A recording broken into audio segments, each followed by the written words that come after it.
Keanu Reeves has long existed in Hollywood as something of a contradiction. In an industry fueled by ego, spectacle, and relentless self-promotion, he moves with a calm that feels almost monastic.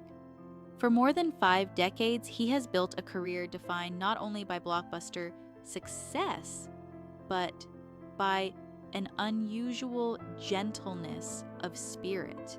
The public often frames his life as a chain of heartbreaking tragedies, and while loss has indeed shaped him, that narrative alone misses the deeper truth. What distinguishes Reeves is not simply that he suffered, but that he endured without surrendering to bitterness. Audiences see the action hero, the stoic warrior, the avenger. Yet, beneath those roles is a man who chose compassion over cynicism. His story is less about fame and more about resilience, the rare strength of remaining kind in a world that often rewards hardness instead. Early years, a name carried by the wind. Born on September 2nd, 1964, in Beirut, Lebanon, Keanu Charles Reeves was given a Hawaiian name meaning cool breeze over the mountains. It was a poetic beginning for a life that would rarely feel still. His father, Samuel Nolan Reeves Jr., was of Chinese-Hawaiian descent, and his mother, Patricia Taylor, was an English performer and costume designer. When Keanu was just 3 years old, his father walked out of his life without warning. There was no dramatic goodbye, only absence. Years later, a brief meeting at age 13 confirmed what he already sensed. This was a stranger connected by blood, but not by presence. The disappearance left more than emotional pain. It removed a model of fatherhood and stability. From that moment forward, Keanu understood something profound about impermanence. Love, he learned early, could vanish without explanation, and survival would depend on learning to stand alone. A childhood without roots. After her marriage dissolved, Patricia moved frequently, searching for work and stability. Keanu's childhood unfolded across Sydney, New York, and eventually Toronto. Constant relocation prevented the formation of lasting friendships or a sense of belonging. His mother remarried multiple times, and stepfathers entered and exited his life like temporary chapters. Stability came not from parents, but from grandparents and caregivers who provided routine in a world that rarely paused. School proved challenging, dyslexia made reading difficult, and led to frustration and discipline issues. He was eventually expelled from the Etobicoke School of the Arts. Yet, amid instability, he discovered hockey. As a talented goalie, he earned the nickname The Wall for his ability to withstand impact. On the ice, chaos became structure. The net behind him symbolized responsibility, and for the first time he felt purposeful.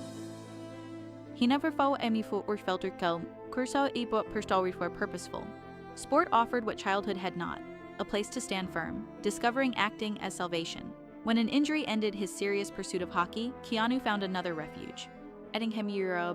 Theater did not merely entertain him. It gave him escape and identity. On stage, he could inhabit characters whose lives felt more coherent than his own. Acting became less a dream of fame and more a survival strategy.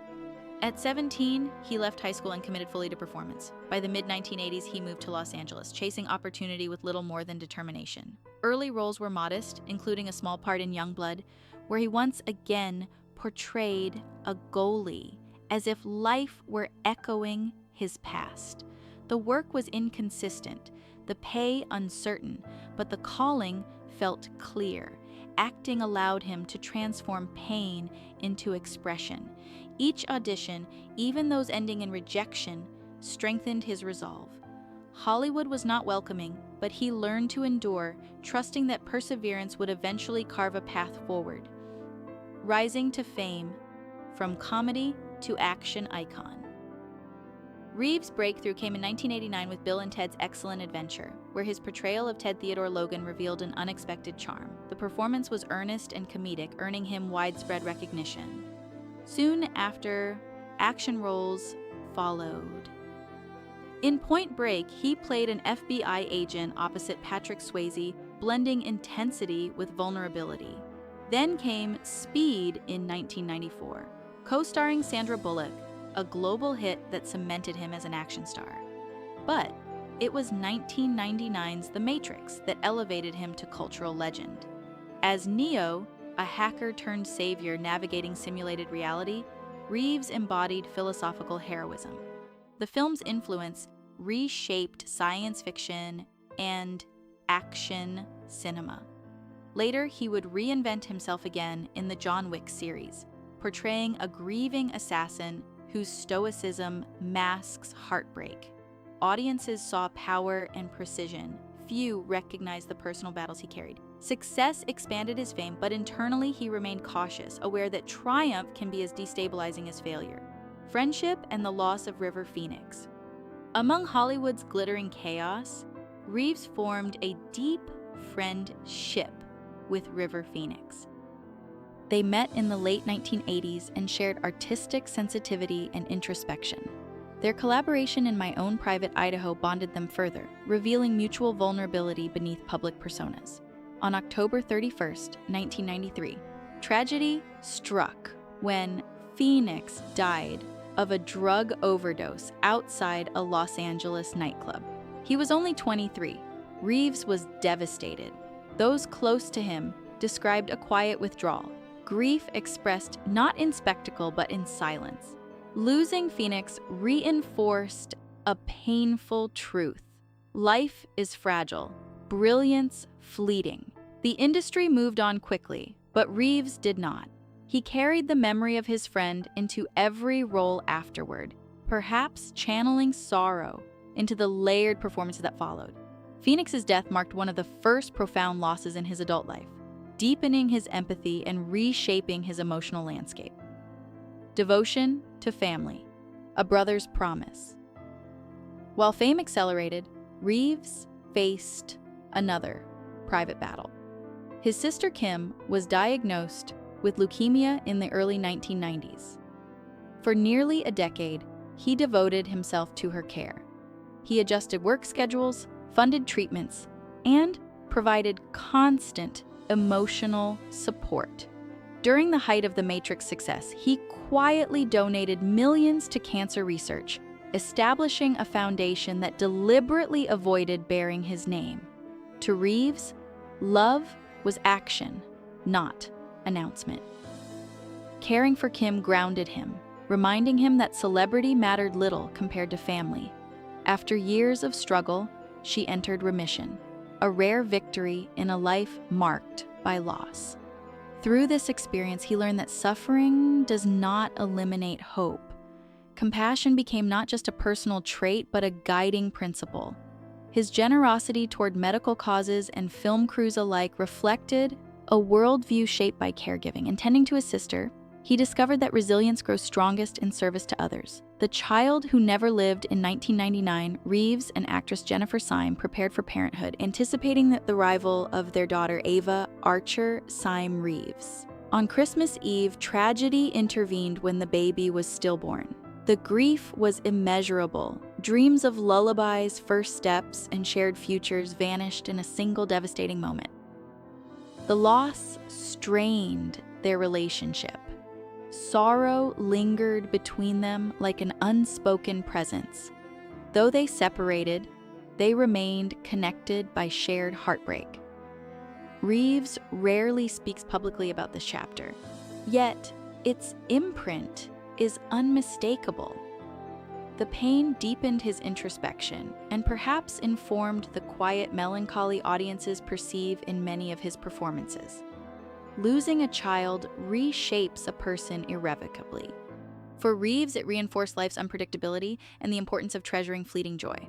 Rather than harden him, the tragedy seemed to soften him further, widening his capacity for empathy toward others navigating invisible grief. Another farewell in the weight of impermanence.